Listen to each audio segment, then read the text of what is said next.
Good morning. Welcome to our historical weapons program for this Monday, our last program for the month of January. I will be sending out links and things for February's classes over the weekend. So if you want to jump in and be a part of all of the online programming, let's get you going for February by sending in e-transfers to me, and we'll get you going. I'll send you those links out on Sunday. Okay, well, let's get started out here. We'll get the feet in the ground. Just take a moment to loosen things up a little before we get started. Head up and down. And looking from side to side.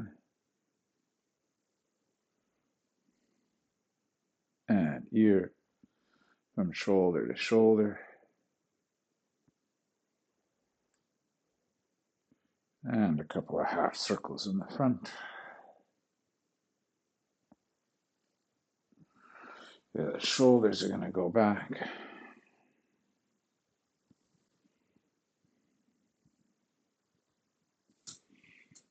And shoulders can go forward.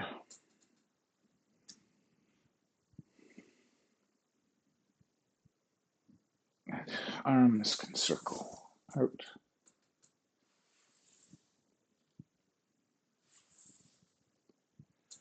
And then the other way.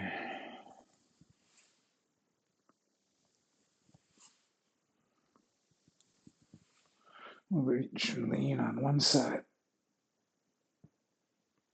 and on the other. And then we'll let those arms go loose as we warm up the trunk. So we're turning through the trunk, letting the arms just nice and relaxed.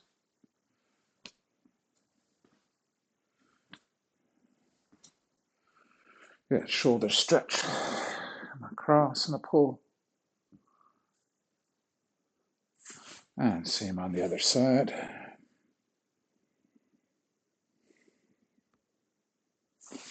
Over the head and pull. And same on the other side. And then behind the back and pull.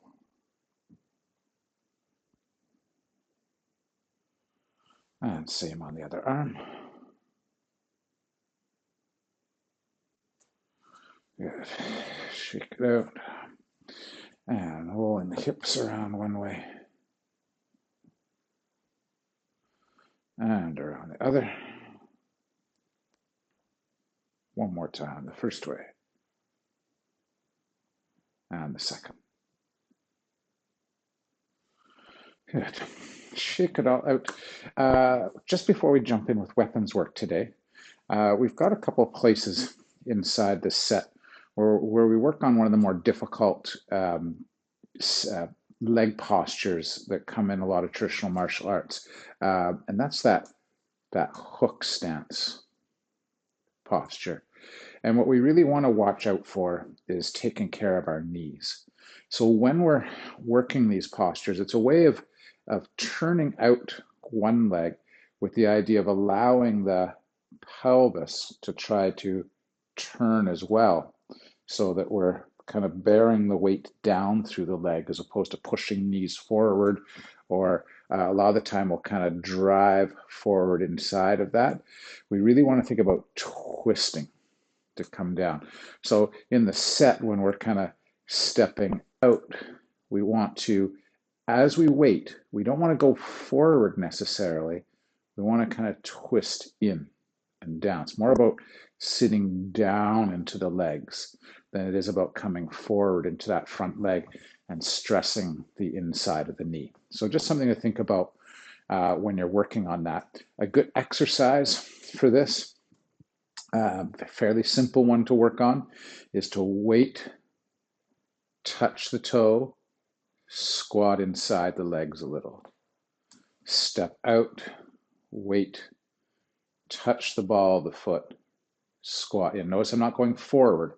I'm rotating down and in. So you can go step and twist, step and twist. Now, inside of the set, and why this is often used, is it's used to teach how to turn out that, one of the things anyway, as well as leg strengthening stuff, is it's used to teach stomping style kicking, where you're driving and stomping, or you're trapping down on top of a foot. So that's why sometimes we see we're stomping and cutting and pushing at the same time. But that's a part of what's going on. I just want to make sure you're not stressing out your knees looking for that position. Okay, let's grab up our swords. Back to my military saber today. So let's start out like we did last week, a little bit on getting comfortable. We're gonna have a section coming up now where we started last week and we transferred that sword into the other hand and we were balancing it in there.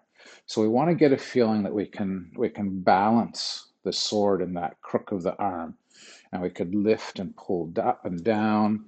We could reach. So let's do some circles out. So we go out and around. And so that sword is kind of coming along my back. So we're opening and circulating. 3, 4, 5. And then we could go the other way. Up and out. Up and out.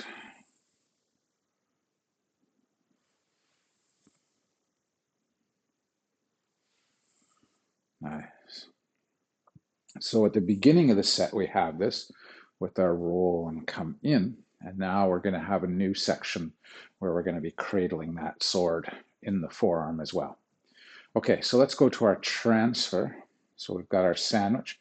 And why don't we start with our horizontal cuts?